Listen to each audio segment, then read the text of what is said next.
good morning, good afternoon. It's Francis from the Resilience Element Show, and I'm so happy today because I'm interviewing a friend, Dr. Dean Shrock. And I want to tell you a little bit more about Dean because it's going to be an amazing interview about resilience. Dean has served many years as a director of mind-body medicine for physician management group of 40 cancer centers. And that alone is extraordinary. He also contributed to what we call the international best-selling book, The Power of the Heart. He has also wrote many books, and two of them are best-selling. So one is called The Why Love Heals, and one of my favorite is Dr. Hoarders Go Fishing. And we'll know a little bit more about that in a minute. So Dean, thank you so much for joining us. You're very welcome, Frank. It's nice to have this opportunity to see and talk with you again. Please, if I forgot something that you'd like to mention about you, just go ahead. We'd love to hear you more about you. We'll go dive into the resilience. Is there something I missed that we should know about Dean Shrock?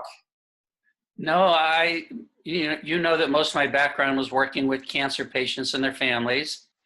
And then I wrote about my experience because Penn State University researched the wellness program that I taught, which is what the books are about, and found that it improves survival with cancer. And I never thought of myself as a writer, but someone, in fact, one of the editors of the journal who asked to publish my research said, you really need to let people know what you did, that with just 6 2-hour classes, you could make such a difference.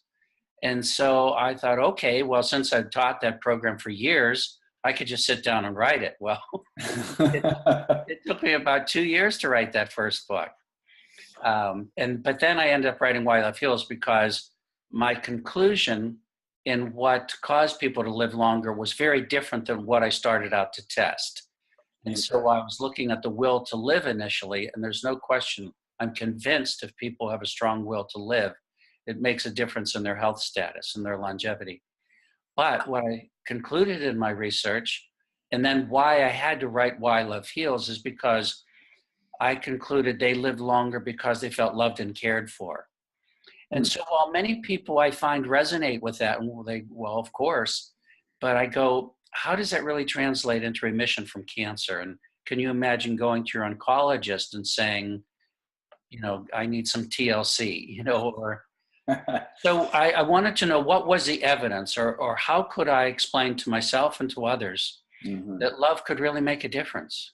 And that's what I like because it's a kind of a scientific approach to it. So it's not just thinking it out of the ether or something. So, and for me, what I really resonate with your subject is that in some ways we're talking about resilience. So remission is a resilience. So I'm very interested to see what's your perspective of resilience? So I'll explain you what the intent of the whole show is really to help the people to grow their life and their business, no matter how many obstacles they have in their way. So people with cancer have a huge obstacles.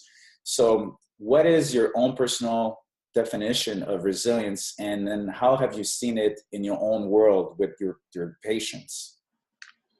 Well, there's a term called, so the word just flew right out of my mind, homeostasis, where the body naturally wants to return to a point of balance. It's built in.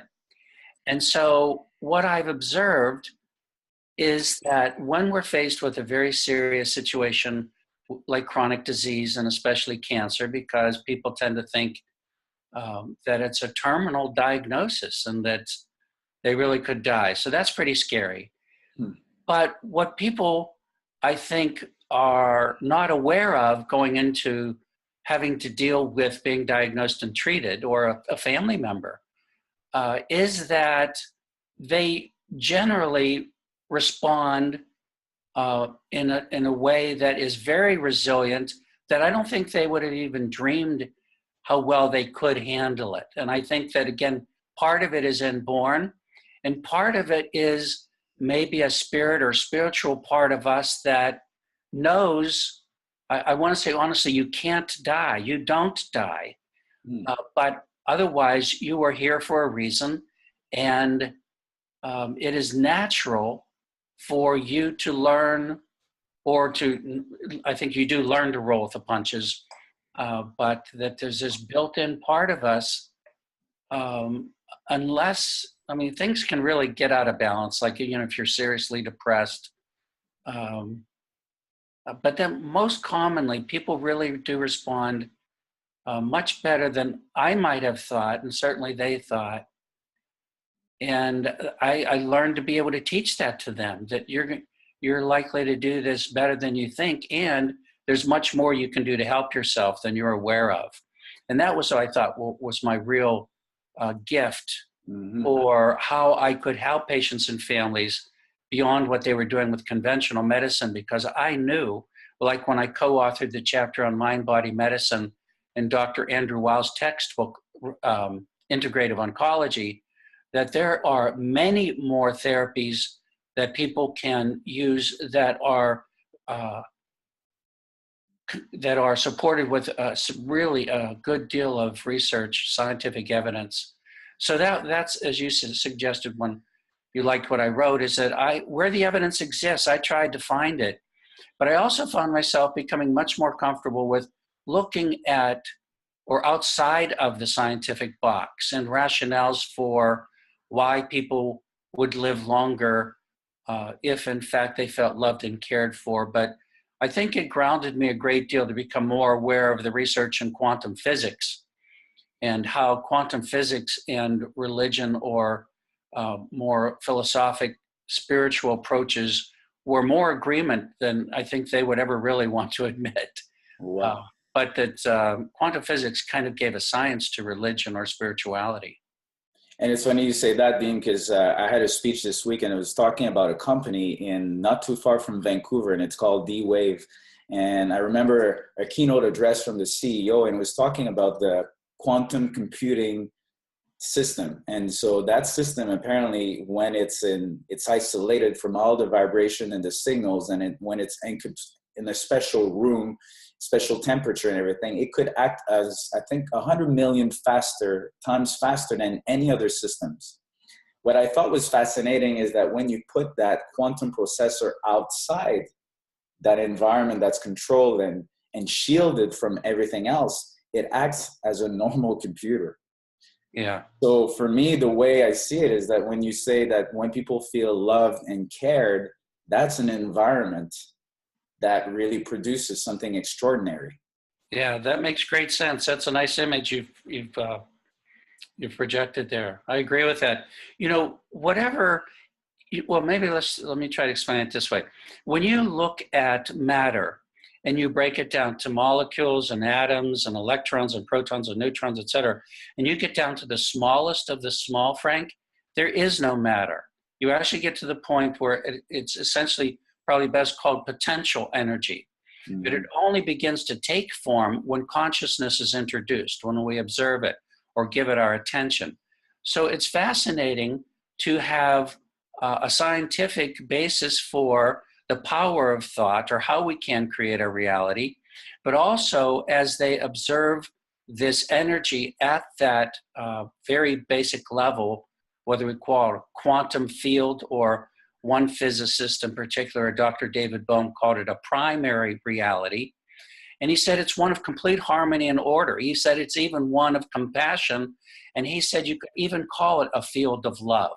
So that excited me to know that the basis, or the basic understanding, at least from a physical perspective, of who we are and our origin is love. Yeah. Yeah. No, now you was thinking about the idea of infinite potential. You know, when you talk about, I mean, there are concepts, honestly, that you can't really entertain properly with thought, you know, just thinking about it. Because how do you entertain the infinite? But regardless, it suggests to me that we have infinite potential. And a lot of my own personal work and study has led me to conclude that that's absolutely the case. And certainly through a process like meditation, we can learn to tap into this unlimited resource.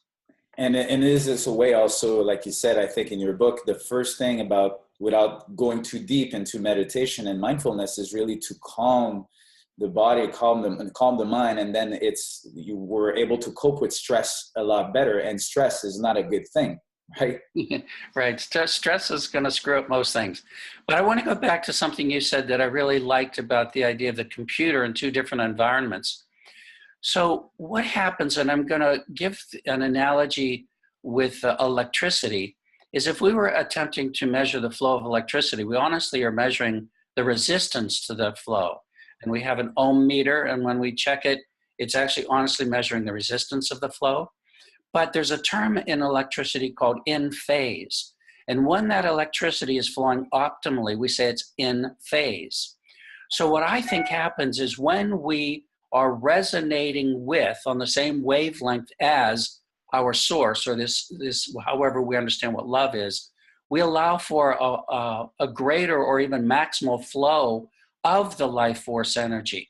So go back to your computer image, and you put it in an environment without disturbance. So there's just like being out in nature. I think nature is naturally healing. It is a natural field of love undisturbed. Mm-hmm. So then I think when either we're doing what we can to relax or have fun, or resonate again with however we understand what love really is, then you allow for a greater flow of this life energy. And I say health is a natural consequence. And I remember that you said in one of the interview that love is 100%, not love, but well, I guess that's the universe. Universe is 100% supportive. Yes. Interesting you said is that we are, like in the Darth Vader analogy, we are the disturbance in that field. Yeah, and I don't want to make that sound like a negative, but if you think of perfection and perfect harmony and order, and then you talked about the idea of stress, I don't think there's anyone that I know who is, in that state all the time. So it's likely to show up as a blip in the field. But I believe that Earth's being human and our earthly existence is purposeful that way. It gives us the opportunity to grow. I love the expression, a ship is safe in the harbor, but that's not what ships were built for. And I read, it's a synchronicity because I read that passage this morning. And I think my conclusion out of it is, and the more and more I read about resilience, is that obstacles are the way. Like Ryan Holiday was saying, obstacles the way. Or I remember even going to Bali 2 years ago, and they have different gods. And I remember specifically they were talking about different gods' name, and they said every morning we pray the good gods and the bad gods. And at first, as a Westerner, I thought, why would you pray the bad gods? Like, it doesn't make sense. Like, you're just like, why would you do that? And the explanation was, well, in each time in our life when there's an obstacle or something like that, it helps us grow. There's a lesson, there's something. So, and it reminds me of an excerpt where you said it's really about the process, not the outcome that's important. Can you expand a little bit on that? Well, I was just thinking about the idea, I like this expression too, the universe is not doing anything to you, it's doing everything for you. So when we look at what we might call bad gods or bad circumstances, I think it's probably a failure, I don't like that word, but it's to recognize that there is a much, much bigger picture at work that is honestly working in your interest. And certainly if you're comfortable with the idea of the term soul, that your soul is going to set up the perfect circumstances for you related to what I believe honestly is part of why we're here in our spiritual growth. So if everything were just a breeze, you wouldn't really be able to demonstrate, in fact, that you understand what love is. And it's one thing to talk a good game. It's another to when you're put to the fire that you're able to shine your light regardless. I'm thinking about the people that are watching right now or listening, because obviously that's why I'm so happy, because you had people that really had something really big, difficult in their life, which is cancer. So people that are maybe trying to accomplish a big goal or reactivate their passion, and they found that hard, based on all the research and the quantum physics and everything, what would be one of your best advice for the people that are struggling right now in something and they don't know what to do? You know, maybe you have a personal experience that you can talk. Well, there are a number of things, but it depends on how prepared they are to do it and willing they are to do it. But I would say number one is mindfulness. Is we are prone to think we shouldn't be depressed, or we shouldn't be sick, or we shouldn't have anything bad in our lives. And I believe that mindfulness is the perfect act of loving ourselves. Mindfulness says, instead of judging how we're feeling or thinking we're less than in some way, it says, no, just look at the situation for what it is. Accept yourself and your circumstances just the way they are. And that makes great sense for me. And then what is surprising to experience and learn is that process alone is transformative.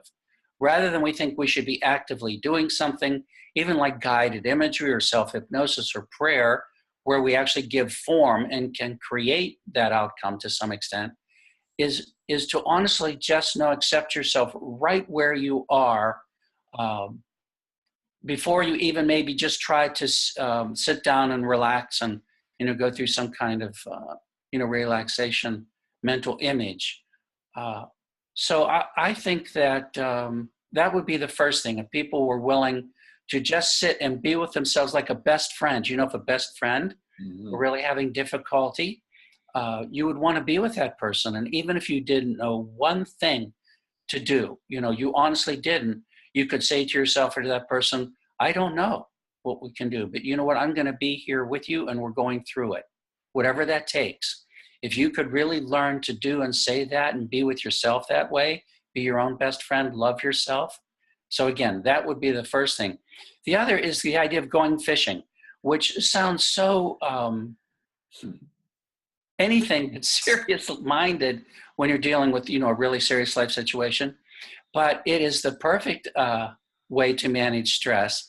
And it's like the common sense: when you're busy doing what you like to do, you tend to forget your aches and pains. And so, unfortunately, I found in my work that people thought it was too selfish to create a balance in their lives between work and play. But I believe it's essential. All of my work and study says that peace of mind is essential, and that you really need to make time for yourself in balance with all the other things you think you should be doing. Yeah, you don't have to be sick to be smart, right? That was your expression, if I do remember. Yeah, don't wait till you get sick to get smart, right?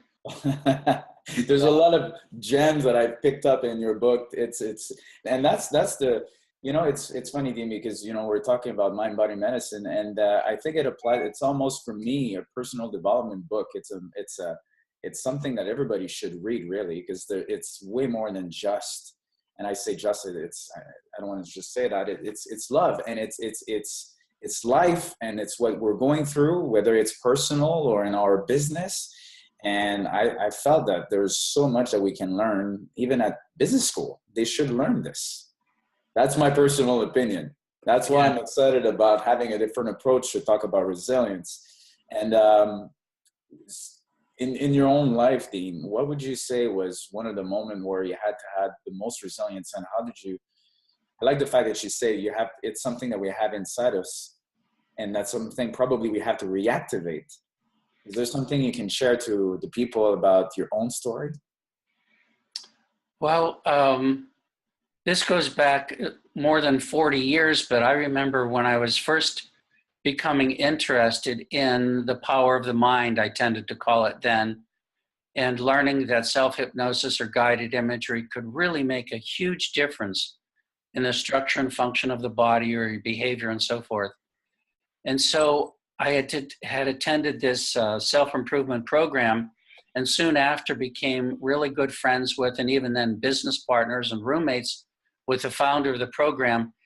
And we worked diligently to promote the ideas we're talking about and how you can overcome learned limitations.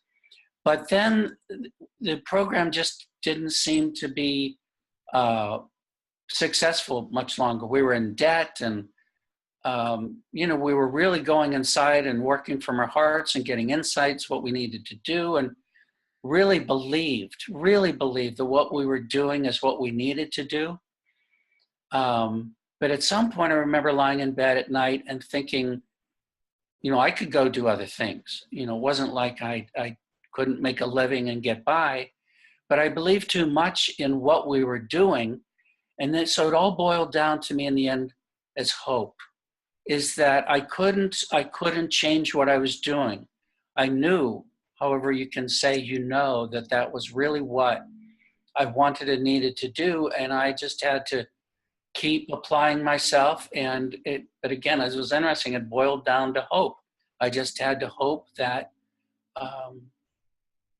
somehow this would come out and make my efforts fruitful, that it was worth doing, that I was on the right track. I love that, because for me, I see all the concepts of the resilience element when you say there's a conviction. You knew that there's something that was valuable out of it. And then that's that hope or that certainty that, yeah, you're making an impact in the world. You're making an impact with this, and no matter what, you continue to do it. I think it's, and what came to my mind was burning desire. You know, I remember that even in your book, you talked about desire and action. So not only you desired something so much, but you also kept on making steps and doing actions, and it eventually became what you're doing right now, right? Yeah, it even reminds me back when I was in graduate school, and I was interested in the power of the mind, as I called it, but specifically guided imagery. The idea is that you could truly imagine an outcome and actually produce it to some extent. And there was lots of research and anecdotal evidence showing that you could really change. I'm flashing now way back then. I was living in Cleveland, Ohio in the United States, and I had a good friend who happened to be an Olympic fencer, a gold medalist. And he was the coach for Cleveland State University, where I had attended undergraduate school. And so we were talking to him about guided imagery and how he could teach his fencers to practice mentally what they were doing physically and improve their performance. So we broke the team up into two groups, and we'd set up an electronic device where you could, with a timer, measure very accurately how long it took from when a light went on for them to hit that target. And we found that those who practiced guided imagery, along with their other training, their reaction time improved on an average of 25%. 25% on average. Yeah, and we're talking about really quality athletes. So there wasn't great differences in their physical skills when you get to that level. And I think they ended up like 5th in the country following that, where they were a much lower ranking prior as well. So the coach and we believed, but that was just one example. There's so many more. One example that's phenomenal, 25%. That proves that there's so much in our mind that we can use. Actually, I'm so curious, because I'd love to know. I know that you have a CD here where it's guided imagery to experience why love heals. I'd love to know how we can actually get that, and also what do you have to say about guided imagery, because it fascinates me. If we can improve by 25%, I can see so many applications in people's life. Right. Well, they can go to my website, www.deanshrock, and Shrock is spelled SHROCK. So deanshrock.com, and you can actually get a free download of an imagery exercise about why love heals. And otherwise, you could purchase the download of an hour's worth, at least, of mental exercises right on the website. Anyhow, so guided imagery, it's really like prayer. In fact, as a scholar, trying to really understand, and to be honest, Frank, initially I thought, there is no way the mind is that powerful. You can't do these things, because I had to have surgery on my right knee from playing soccer in college. And the orthopedic surgeon said, you will need the surgery within 10 years. Well, it turned out to be 12, and my knee really hurt, and I was becoming immobile. And this friend who taught me this stuff said, well, why don't you practice guided imagery instead? And I rolled my eyes so many times at this guy, like, you're nuts. What do you mean? I can repair my knee and I don't need the surgery. So he had a way of challenging me. And he said, just try it for a week. Within 2 days, Frank, I had no pain. And by the end of the week, I had full use of my knee. I've never had surgery. And that's just one experience I had that drove me to go back to school to study this and figure out what else was happening at work, because there's no way I could have done that. Seriously, you can't do that, except obviously now I've learned. And then that was my doctoral dissertation, as I said. And I remember my mother even saying to me, I think that's where I started this story, so what are you going to do with this? And I had to tell her, I don't know. I don't know. It just turned out that I ended up working with a rehabilitation hospital and helping people with chronic pain and recovering from strokes. And while I was there, got involved with oncologists and who asked me to develop psychological services for their cancer centers, and then teach this program very much related to what I had been doing earlier, but also was fortunate to work with an intern with one of the pioneers in this field, Dr. Carl Simonton. So it was a unique experience where it really evolved more than I knew what I would do with it. But I can't tell you how intrigued I was with the power of the mind and what it could do. And I'm at the point, and there are many others who believe this with really major names in the field, like Dr. Andrew Weil, that I don't know what this can't help improve. So whether it's your health, whether it's business, there's no question. And so I mentioned the idea of prayer and trying to look at so many different perspectives to understand it. There's an interesting statement in the Bible attributed to Jesus where he says, pray believing you've already received. It's a perfect description of guided imagery. Okay. You truly imagine and act as if it's done. So you imagine that your knee was healed, or you can imagine that for the athletes, they were imagining their target. That's what happened. They imagined the outcome. And I'm assuming that the feeling aspect is very important, right? It is very important. Good point. Yes. So you feel it as well. How would you feel if in fact you were completely healthy? How would you feel if you had the financial status or your business status was where you really wanted it? And I remember someone called it, well, it sounds like they're saying fake it till you make it. And I don't like that expression, except it's absolutely true. Yeah. Remember, consciousness creates. Your brain does not differentiate between fact and fantasy. That's why sugar pills work. You create it. So honest to goodness, I know better now, where initially I thought this is crazy. And I like the fact that you're asking a question too, because I mean, if you would say, Francis, imagine yourself being rich, or imagine yourself being healed, or imagine, it would probably be hard for me to imagine. But if you say, how would you feel, Francis, if you're healed, then I think the question really goes into your brain and your mind, and then it's easier to answer that question. It's easier to be guided, because now you're saying, how would you feel? And so if I say, how would you feel being loved? How would you feel being cared? Or maybe then my mind, I'm assuming, is going back to old memories of feeling loved, feeling cared, or maybe running with my knee that has no problem and no pain. Right. So is that one of the trick to also say for the people that might be struggling to just ask that question so that it directs our attention to how we should feel? Yes, but I've had so much experience with this that many times, especially if people are not familiar with this and not willing to try it, maybe because it just sounds so, you're kidding. This isn't like, having surgery. Yeah. But I would say, especially when I was working with cancer, because I knew the research and I knew what could be done, I said, there are literally hundreds of thousands of studies with millions of people. I know you don't know that, but there really is that much research.